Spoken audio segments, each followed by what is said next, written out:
Hello everyone, welcome to Organizational Behavior. Today actually is our second class. At the very first class we actually talked about why this particular course has been introduced in your business studies. The name of the course is Organizational Behavior. As we know, it has two parts of it. One is organizational and another is behavior. So although the name of this course is organizational behavior, but we actually deal with human behavior and how is that human behavior is actually connected to the organization.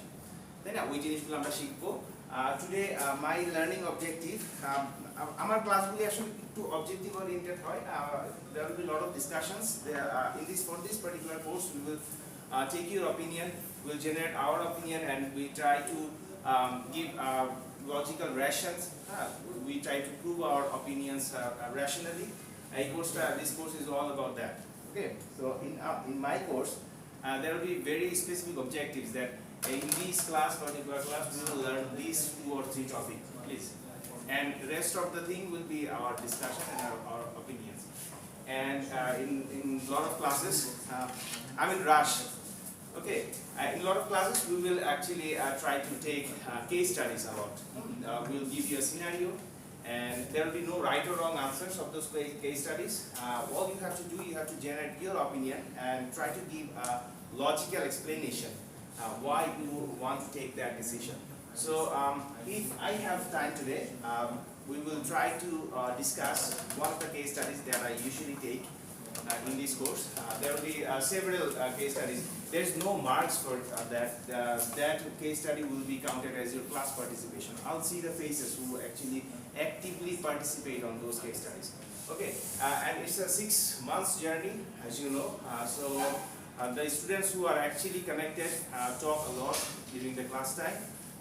Talking means not gossiping with each other. Talking means talking to me. The students who actually talk a lot with me, gradually that face or that person becomes familiar in my mind. So what happens, you'll get an extra benefit. When I upload the marks, I actually look for those IDs who I actually feel they are more familiar with in my class, they are more connected. It's not like making a good relation with me. It's not like gifting me something. No, I'm not meaning that. The thing is, I'll see your participation, active participation. So those people actually, I keep them in mind when I upload the results, and I check them again. As you know, I have almost 150 students for one class, for MBA especially. So your presence is just a tip of the iceberg. The rest of the class is invisible. Okay, they're online. So what I do, when I upload the results, I actually it's not possible, humanly possible to remember each and every students. But I actually remember few of them, few of you, whom I'll check their ID, especially that is there any mistake happened, or what's your grade? Does it match with my expectation? What's wrong if you get a below grade? So for sake of that, please do communicate, be active in the class. So I'll discuss one case, as I have mentioned about the case studies. I'll discuss as it's a very beginning of the semester, but still we'll talk about one of the very easy case studies, a scenario actually. So in theory, case studies are not theoretical part actually. Okay, these are scenarios, business organizational situations that I expect you to handle in your real life. So what I'll discuss today from the book is a few organizational models. So as it's a very beginning of our class, let's just look into very basics about what does organizational behavior means.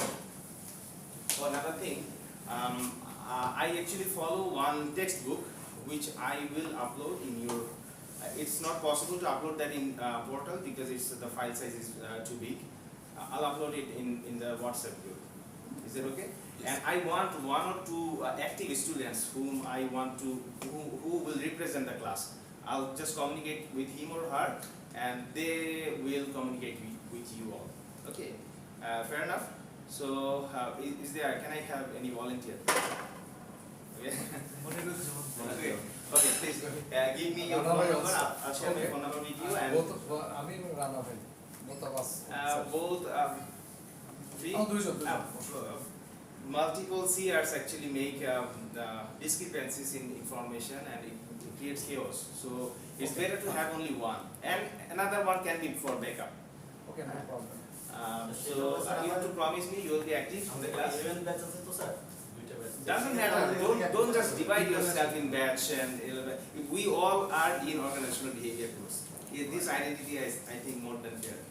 So get connected. Don't just start with your batch members. Connect yourself with other batch members. They are the senior people. They might give you some better opportunities in your career. So try to connect yourself as much as you can.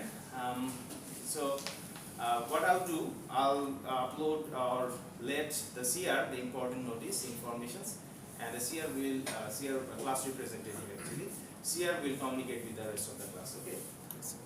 So it actually gives me more liberty, but I don't need to worry about all the students. I just contact that particular student and he will communicate with you. Anyways, so what is an organization? The book says, these are not my written things. I collected it from the book. So if there are any mistake, I'm not liable for that. Definitely I'm liable. Okay. What is organization? A tool used by the people to coordinate their actions to obtain something they desire or value. আচ্ছা, এখানে বলছে এখানে আসলে organisation কি সেটার একটা bookish একটা definition দিচ্ছে। আমরা তো বড় হয়ে গেছি, আমরা আসলে এই ধরনের বুকিশ ডেফিনিশন আমাদের দরকার নেই। আপনারা যখন স্লাইড করবেন আপনারা জাস্ট এক্সামে লেখার জন্য লিখবেন, বাট অর্গানাইজেশনটা আসলে কেন হয় কি এইটা সম্পর্কে আমার নিজস্ব একটা অ্যানালাইসিস যদি বলি, আসলে অর্গানাইজেশন বা বাংলায় যদি আমরা প্রতিষ্ঠান বলি, এটা it forms with a group of people. একটা ইন্ডিভিজুয়াল পারসন কখনো একটা অর্গানাইজেশন হতে পারে না। হ্যাঁ, এটা অন্যতম একটা শর্ত যে there has to be a multiple person to be an organization. এবং আরো একটা পারপাস হচ্ছে একটা জিনিস অর্গানাইজেশন হতে হলে that has to have a value that to add in the society or in the surroundings. একটা ভ্যালু জেনারেট করতে হবে। যদি ভ্যালু জেনারেট না করে দেখবেন প্রত্যেকটা অর্গানাইজেশন তাদের কোনো না কোনো পারপাস আছে, সেটা প্রফিট হোক নন প্রফিট হোক। তো আমরা যদি গ্রুপ অফ পিপল নিচে চায়ের দোকানে আড্ডা দিই, that will be that satisfy the only first condition, there is a group of people, but that's not an organization. Why? Because it's not adding any value to the society. তাই না? তো যেই group of পিপলরা একসাথে মিলে কোনো একটা কিছু value generate করে সেটাকে আমরা সাধারণত অর্গানাইজেশন বলি। এখন এই জন্যই অর্গানাইজেশনাল বিহেভিয়ারটা এখানে ইনক্লুড করা, কারণ you have to deal with lot of people, তাই না? এখন ওই মানুষ যে একজন আরেকজন থেকে অনেক বেশি ডিফারেন্ট হয়, তাদের সাইকোলজি ডিফারেন্ট থাকে, তারা সোসাইটিতে বিভিন্ন তাদের নিডস অ্যান্ড ডিমান্ডসটা সোসাইটির বিভিন্ন হায়ারার্কিতে বিভিন্ন রকম থাকে। আপনারা have you read about Maslow's hierarchy? Maslow's করেছি আমরা? Yes, sir. Can anybody explain that? Maslow has seen it. হ্যাঁ, হ্যাঁ, need of hierarchy. পিরামিড, হ্যাঁ। সো ম্যাসলো কি করেছিল, মানুষের যে নিডগুলো ছিল সেগুলোকে কয়েকটা ল্যাডারে ভাগ করেছে, যে আমরা সোসাইটিতে সবাই এর কোনো না কোনো একটা ল্যাডারে কোনো ফ্লোরে আমরা বিলং করছি। এখন এটার আসলে মেইন এসেন্সটা কি, এটাতে কি আমরা asking you to tell me those 5 points this need এটা দিয়ে আসলে কি বোঝাচ্ছেটা কি, এর এসেন্সটা কি কেউ বলতে পারবেন? এবং how does that connected to the organization কিভাবে এটা ইমপ্যাক্ট ফেলে, এইটা জেনে ম্যাসলো একটা সমাজবিজ্ঞানী ছিল, তার এই থিওরি আমরা কেন বিজনেসে পড়ি। আমি একটু নরমালি আমার এটা হচ্ছে একটা পর্যায়ে আমার প্রথমে একটা চাহিদা আসে, ওই চাহিদার পর আরেকটা চাহিদার উদ্বেগ হয়, এভাবে পর্যায়ক্রমে চাহিদাগুলো যেতে পারে। তো এই চাহিদার পরিপ্রেক্ষিতে ম্যাসলো এভাবে জিনিসটাকে থাকে। একটা number one principle is that যে আমাদের you don't have to stand up, এটা জেনারেল রুল, কেউ কমিউনিকেট করার সময় দাঁড়াতে হবে না, just make sure your voice is audible, সবাই যদি শুনতে পায় দ্যাটস মোর দ্যান এনাফ। এবং সবসময় কথা বলবেন সবাইকে টার্গেট করে, বুঝতে পেরেছেন? Don't just communicate with me, target everyone, এটা ইন জেনারেল। আচ্ছা, এটার যে মেইন একটা প্রিন্সিপাল সেটা ছিল যে আমাদের নিডটা না অলওয়েজ এভারলাস্টিং, এটা কখনোই আসলে শেষ হয় না। আমরা যখনই যেখানে বিলং করি সেটা যখন অ্যাচিভ করে ফেলি নেক্সটটাতে যেটা আছে আমাদের চোখ সেটাতে যেয়ে থাকে। এটা হচ্ছে 1 নম্বর প্রিন্সিপাল।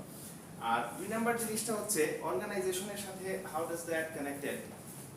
সেটা হচ্ছে আপনি যখন একটা ম্যানেজারিয়াল পজিশনে আছেন, আপনাকে কিন্তু you have to deal with people এবং মাল্টিপল লেয়ারের পিপলদের সাথে আসলে ডিল করতে হয়। থিঙ্ক অ্যাবাউট দিস ইউনিভার্সিটি, এখানে নিচ থেকে উপরে উঠতে উঠতে আপনি কিন্তু এমন অনেকের সাথে আপনার অলরেডি দেখা হয়েছে, হয়তো পরিচয় নেই, বাট ইউ হ্যাভ মিটিংস যাদের আসলে সোসাইটিতে নিডগুলি তারা ডিফারেন্ট ল্যাডারে আছে। আমি সেখানে বলছি না, কাউকে ছোট করছি না বা উপরে দেখাচ্ছি না। সেই ল্যাডারটা যদি আমি একটু মনে করি, এটা খুব বেসিক লেভেলের। তো ফার্স্ট ছিল ফিজিওলজিক্যাল নিড, এটাকে অনেকে আপনারা মানে স্টুডেন্টরা ভুল করে লিখে psychological need. It's not psychology, it's physiological need. Physiological needs mean এটা হচ্ছে খুবই বেসিক নিড, যেটা যে আমার বাঁচতে হলে খেতে হবে, হ্যাঁ, আমার খুব নর্মালি থাকতে হলে আমার যদি শীত পড়ে একটা শীতের জামা লাগবে, আমার তৃষ্ণা পাচ্ছে, আমার বিশুদ্ধ পানি চাই। এই those are very basic needs, those things are physiological need. এখন আমরা আমাদের সোসাইটিতে অনেকেই কিন্তু চিনি, বাসা থেকে এখানে আসতে পর্যন্ত অনেকেই দেখেছি যারা এই কয়টা জিনিস হলে দে আর হ্যাপি উইথ দ্যাট, তাই না? এখন আবার এরকম অনেক মানুষ আছে যাদের কাছে এইটা আসলে ম্যাটার না। এই খাওয়া পর তো তাদের they take it for granted. এটাকে খেয়ে মনে হয় স্রষ্টাকে একটু থ্যাঙ্কসও দেয় না, যেটা আমি খাইতে পারতেছি। No, they are sad about something else, যে হ্যাঁ আমার ওই গাড়িটা তো হইল না। ঠিক আছে? সো এই ল্যাডারে, ডিফারেন্ট ল্যাডারে কিন্তু আমরা আছি। এখন অর্গানাইজেশনে কিভাবে কানেক্ট করে, ওই পিপল আমি যাকে রিক্রুট করছি, যাদের সাথে আমি গ্রুপটা ফর্ম করে অর্গানাইজেশন ফর্ম করছি, তারা সোসাইটিতে কোন ল্যাডারে আছে এটা বুঝে কিন্তু তাদের সাথে আমার তাকে যে মোটিভেট করার যে কম্পেনসেশন প্ল্যান, হ্যাঁ, তাকে আমার ধরে রাখার যে প্ল্যানগুলি, সেগুলো কিন্তু মানে অর্গানাইজেশনে ডিজাইন করার জন্য ওই জিনিসগুলো বুঝতে হয় আসলে, তাই না? সো আপনাকে আমাকে যদি জাস্ট ফিজিওলজিক্যাল নিড দিবে এরকম বলে কোন একটা অর্গানাইজেশন রিক্রুট করে, আমরা কি যাব? আমরা যাব না, তাই না? আবার অনেক মানুষ আছে, they are very much okay if the money is handsome enough, if the salary is handsome, এখানে আর কোনো প্রবলেম নাই তাদের। আবার আপনার আমার যদি এরকম হয় যে আপনাকে হ্যান্ডসাম স্যালারিজ দিব, but there is a health hazard, আপনার স্বাস্থ্য ঝুঁকি আছে, আপনার সিকিউরিটি ইস্যু আছে, যে সেখানে গেলে আপনি হয়তো মারা যেতে পারেন, একটা ইনজিউর্ড হতে পারেন। আমাদের অনেকে আছে এই স্যালারিতে, হাই স্যালারিতে ওই জবটা করবে না। আবার there are a lot of people they are okay with that. এইরকম তো ধরেন আমি পার্সোনালি বলতে পারি, আমি আসলে যদিও মার্কেটিং এর মেজরের আমি স্টুডেন্ট ছিলাম, ওইটারই টিচার আমি, বাট আমি আসলে সেলসের কাজ করতে পারবো না। সেলসের কাজ করতে পারবো না ইন এ সেন্স কি, কেন আমি নিজে ফিল করি যে এটা এই ফিল্ডটা আমার জন্য না। But career wise sales is very progressive একটা ক্যারিয়ার। সেলসের যে কোনো প্রতিষ্ঠানে সেলসে যারা কাজ করে তাদের গ্রোথ সবচেয়ে, ক্যারিয়ার গ্রোথ সবচেয়ে বেশি হয়, হ্যাঁ। কিন্তু আমি সামহাও ফিল করি আমার নেচারটা হয়তো এটার সাথে যায় না, তাই না? সো আমার সোসাইটিতে কে কোন জায়গাতে বিলং করছে, সবাইকে আসলে ফিজিওলজিক্যাল নিড দিয়েও টার্গেট করা যায় না, মোটিভেট করা যায় না। সবাইকে শুধু যে আপনি ওই আমার যে আরেকটু একটা লেভেলের উপরে সোশ্যাল নিডস যেটা আছে, হ্যান্ডসাম স্যালারি দিয়ে যদি রাখি, অনেকে সেটাতে মোটিভেট হবে, আবার অনেকে সেটাতে হবেও না। আবার অনেকে বিলং করে এস্টিম নিডসে। ধরেন আমরা টিচাররা আছি, আমাদের স্যালারি স্ট্রাকচার কর্পোরেটদের চেয়ে খুব বেশি না। কর্পোরেট যারা জব করে, আমি যদি কর্পোরেটে ঢুকতাম, এর চেয়ে অ্যাটলিস্ট টুয়াইস অর থ্রাইস, হ্যাঁ, 3 times more salaries I could have get, হ্যাঁ।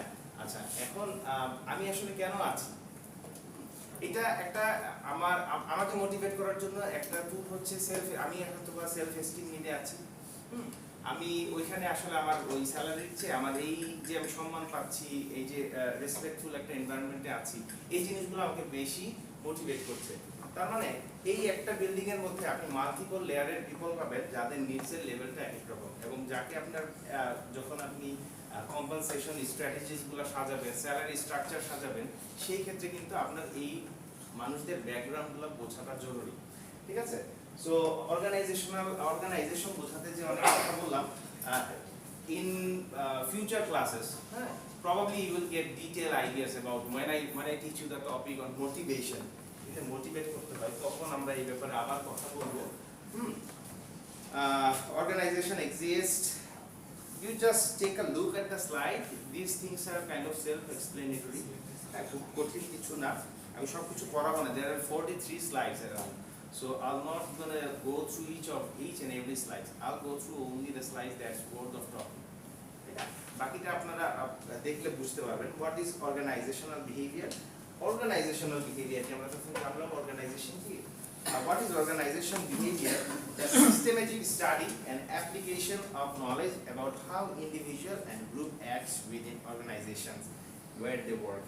মানুষ এটা হচ্ছে অর্গানাইজেশন বিহেভিয়ার হচ্ছে একটা সিস্টেমেটিক স্টাডি এবং application of knowledge about individuals. আমাদের ইন্ডিভিজুয়াল সম্পর্কে মানে ব্যক্তি পর্যায়ে এবং গ্রুপ পর্যায়ে আমাদের যে বিহেভিয়ারাল নলেজটা সেটা অর্গানাইজেশনে অ্যাপ্লাই করা কিভাবে সিস্টেমেটিক ভাবে, এর নামই হচ্ছে অর্গানাইজেশনাল বিহেভিয়ার। ঠিক আছে? So there are some visual representations there. So OB draws from other disciplines to create a unique field. এই অর্গানাইজেশনাল বিহেভিয়ারটা আসলে ডিফারেন্ট ফিল্ড থেকে একটু এসেন্স নিয়ে এটা কিন্তু আমি যখন বলছি এটা বিহেভিয়ার নিয়ে ডিল করছি, এটা কিন্তু একদম ক্লিনিক্যাল সাইকোলজি নিয়ে পড়াবো না। ঠিক আছে? এটা আমি পারিও না, এটা ডক্টর লাগবে। এই জিনিস না আমাদের টার্গেট। আমাদের টার্গেট হচ্ছে বিভিন্ন ফিল্ড থেকে অল্প অল্প এসেন্স নিয়ে একটা বিহেভিয়ার ডায়াগ্রামটা দাঁড়া করানো, যাতে করে আমাদের মধ্যে, আমি বলেছিলাম at the very beginning of the class, আমাদের মধ্যে একটা জোন অফ টলারেন্স ক্রিয়েট হয়, যে অন্যের ভ্যালু, অন্যের অপিনিয়নকে ভ্যালু করতে শেখা। So we will talk about personality and motivation, which is part of psychology. We'll talk about team process relies, which is a part of sociology, decision making, influence of economics. So different fields এর different topic গুলা এনে এই কোর্সটা design করা। ঠিক আছে? Are you in this class? I've seen you in another class. Maybe last semester. Importance of OB, just go through that. Scope of OB.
So যেটা বলছিলাম, for an example দিয়েছিলাম, স্লাইডে দেখবেন যে if I want to understand my boss's personality, আমি যদি আমার যে এমপ্লয়ার সেই বসের পার্সোনালিটি জানতে চাই, I would be examining the individual level of analysis. বলছিলাম যে অর্গানাইজেশনাল বিহেভিয়ার অ্যাকচুয়ালি কোন নলেজটা নিয়ে ডিল করে, এটা হচ্ছে ইন্ডিভিজুয়াল লেভেলে, এটা হচ্ছে টিম লেভেলে। ঠিক আছে? সো যদি আমি আমার বসের পার্সোনালিটি সম্পর্কে জানতে চাই, তাহলে আমাকে অ্যানালাইসিস করতে হবে ইন্ডিভিজুয়াল লেভেলের অ্যানালাইসিসটা। And if you want to know about how managers personality affect the team, যে একটা হচ্ছে আমি আমার যদি ম্যানেজার কিরকম সেটা বুঝতে চাই, মানে আমার এমপ্লয়ার, আমার বস কিরকম তাকে বুঝতে চাই, সেই ক্ষেত্রে কিছু খুশি হবে, তাহলে আমাকে ইন্ডিভিজুয়াল লেভেলের আন্ডারস্ট্যান্ডিং হতে হবে যে মানুষ আসলে ইন্ডিভিজুয়াল লেভেলে কে কিরকম।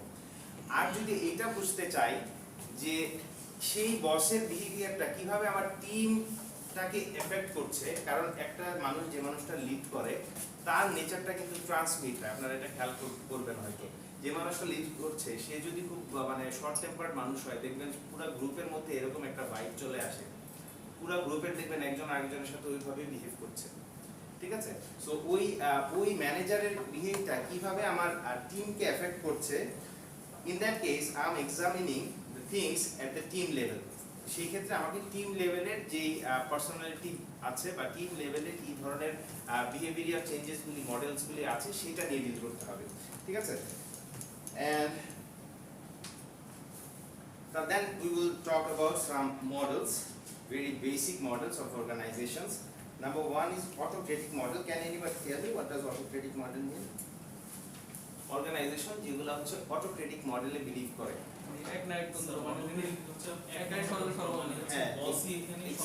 এক্সাম্পল কি?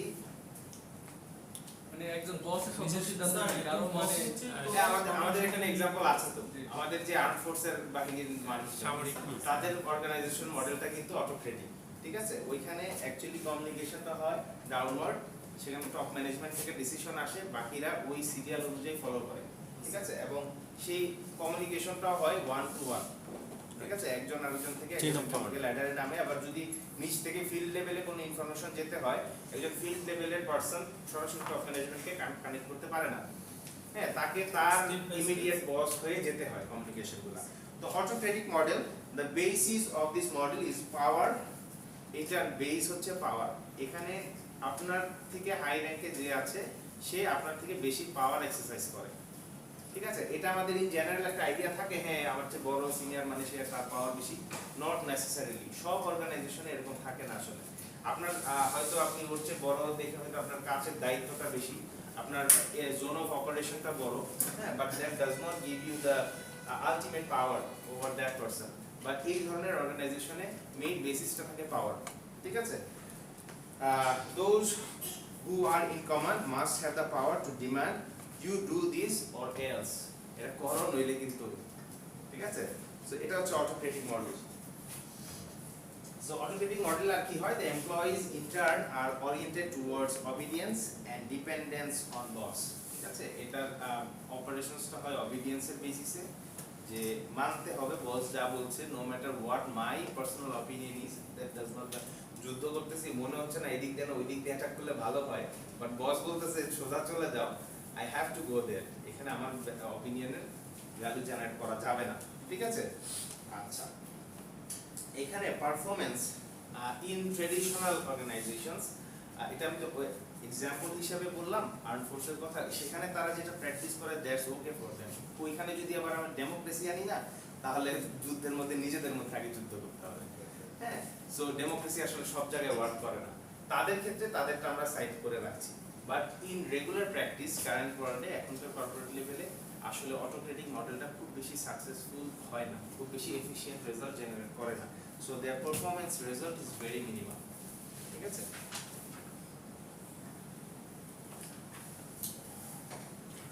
Then there has been given some usefulness and so pros and cons have been given in the slides. I'm not going to that. So unfortunately my slides is not working. So if that worked, the class will be more attractive to you. You can connect it easily.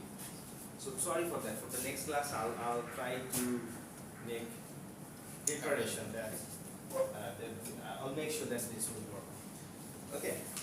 আর সকালের ক্লাসগুলো আসলে কি এরকমই হয়, মানে শুরুর এই instalment, এই যে এগুলো ক্যামেরা সেট আপ করা, এটা এগুলো তো অনেক সময় চলে যায়, আজকে 10 মিনিটেই সময় চলে গেল। We have time. 5 minutes. আচ্ছা, আজকে আর কেস স্টাডিটা বলবো না, তাহলে সবগুলো মডেল হয়তো শেষ হবে না। আচ্ছা, another model is custodial model. Custodial model টা কি? The basis of this model is economic resource with managerial orientation of money. The employee in turn are oriented towards security.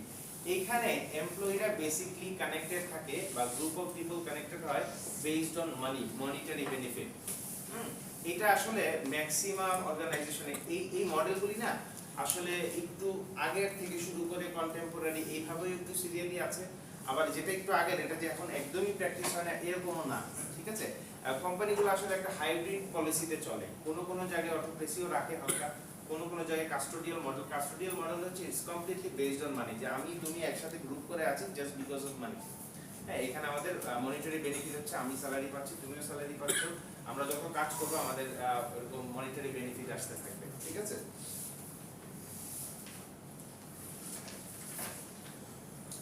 So the custodial model, the employee needs that is made their security, হ্যাঁ এখানে security issue, security বলতে আসলে monetary বেনিফিটে বোঝাচ্ছে, career financial security, an employee feel with a reasonable containment, then supportive model এই ধরনের মডেলে আসলে believe করা হয় যে টিম মেম্বাররা একজন আরেকজনকে, যে নামটাই সেলফ এক্সপ্লেনেটরি, যেটা the basis of this model is leadership with managerial orientation of support. হ্যাঁ এখানে ম্যানেজার এবং থেকে শুরু করে এখানে কোনো হায়ারার্কি নেই, everyone will support the other person, ঠিক আছে, এখানে টিম বিল্ডিং হয়ে কাজ করবে। The psychological result is that feeling of participation and task involvement in the organization. আজকে খুবই বেসিক জিনিস, তো এখানে থিওরিটিক্যাল জিনিস পাবেন, don't just get bored. Supportive model শেষ, কলেজিয়াল মডেলটা হচ্ছে অনেকটা ওই কলিগ ওয়ার্ডটা থেকে কলেজিয়াল মডেলটা আসা, এটা কারেন্টলি মানে সব জায়গায় অ্যাপ্লিকেবল, ঠিক আছে, এখানে those team members actually behave like colleagues, হ্যাঁ, এবং another most important, there is at least one thing that cannot be done without you. আপনার যে গ্রুপটা আছে, টিমটা আছে, যেটা নিয়ে আপনি অর্গানাইজেশন ফর্ম করছেন, সেখানে আপনি যে একটা পারসন আছেন, এখানে এমন at least একটা কাজ থাকতে হবে যে কাজটা আপনাকে ছাড়া আর কাউকে দেওয়া পসিবল না। এই মডেলটা হচ্ছে, এই মডেলে যে অর্গানাইজেশনগুলো ফর্ম করে তাদেরকে বলে কলেজিয়াল মডেল, ঠিক আছে, এটা কলিগ ওয়ার্ডটা থেকে কলেজিয়াল আসা। And finally, এখানে সুবিধা অসুবিধা অনেক কিছু আছে, আমরা বই নিতে দেয়। ফাইনালি একটা মডেল হচ্ছে SOBC model. SOBC model is a stimulus, organization, behavioral consequence. ঠিক আছে, SOBC। এই SOBC এটাই হচ্ছে আসলে মানে এমন একটা মডেল যেটাতে মানুষের আমার একটা বিহেভিয়ারের যে বিহেভিয়ারের ফলে যে ইমপ্যাক্টটা তৈরি হচ্ছে সেটার কনসিকোয়েন্স অনুযায়ী আমার অ্যাকশন বিল্ড আপ করবে, এটার নামই হচ্ছে আসলে এসওবিসি। যে কোনো স্টিমুলাস, এটা ধরেন একটা কি এক্সাম্পল দেওয়া যায়, ধরেন কোন একটা বাচ্চা দুষ্টুমি করছে, দুষ্টুমি করার ফলে, চিল্লাচিল্লি করার ফলে তার মা তাকে দিল, আমাদের এশিয়ানটা মাদাররা তো জানেনি, হ্যাঁ, ওর মতো গাইড করলো, তাকে গাইড দেওয়ার পর সে এরপর থেকে ওই কাজটা করলো না। সো এই যে তার বিহেভিয়ারটা, একটা স্টিমুলাস কি ছিল, সে একটা কোনো কিছু দিয়ে ট্রিগার হয়ে সে এরকম উগ্র একটা বিহেভ করলো, যার ফলে তার একটা কনসিকুয়েন্স আসলো, মায়ের শর্ট আসলো কনসিকুয়েন্স হিসেবে, কনসিকুয়েন্স আসার ফলে সে নেক্সট বার ওই কাজটা করলো না, তার বিহেভিয়ারাল চেঞ্জ আসলো, এটার নাম হচ্ছে এসওবিসি মডেল। তার মানে এই ধরনের অর্গানাইজেশনে সাধারণত ট্রায়াল এন্ড এরর বেসিসে আমরা বিভিন্ন এক্সপেরিমেন্ট করে এবং সেটা দেখে এটার আউটকাম কি আসে, সেই অনুযায়ী নেক্সট বিহেভ তারা করে, ঠিক আছে। এটা সাধারণত সায়েন্টিফিক যে এক্সপেরিমেন্টগুলো হয় এগুলাতে এই ধরনের মডেলগুলো কাজে দেয়, ঠিক আছে। ওইখানে স্পেসিফিক আউটকামটা জানা থাকে না, তারা কনসিকুয়েন্সের জন্য ওয়েট করে, যেই কনসিকুয়েন্স হয় তাদের নেক্সট অ্যাক্টিভিটিস, তাদের নেক্সট ইনিশিয়েটিভসটা বেসড অন দোজ কনসিকুয়েন্স হয়ে থাকে, ঠিক আছে। So these are around 5 organizational models. এটা আজকের ক্লাসের এটাই শিখা। নেক্সট ক্লাসে আমরা আস্তে আস্তে একটা কেস স্টাডি ডিসকাশনের কথা ছিল, but unfortunately we don't have time today. Hope to see in the next week. আর চাই যে সবাই এভাবেই আসবেন, সবাইকে পাবো তো না, রেগুলারই তো আসবো, আজকে যারা এসেছি ওকে ইনশাআল্লাহ। So hope to see in the next week. Thank you very much.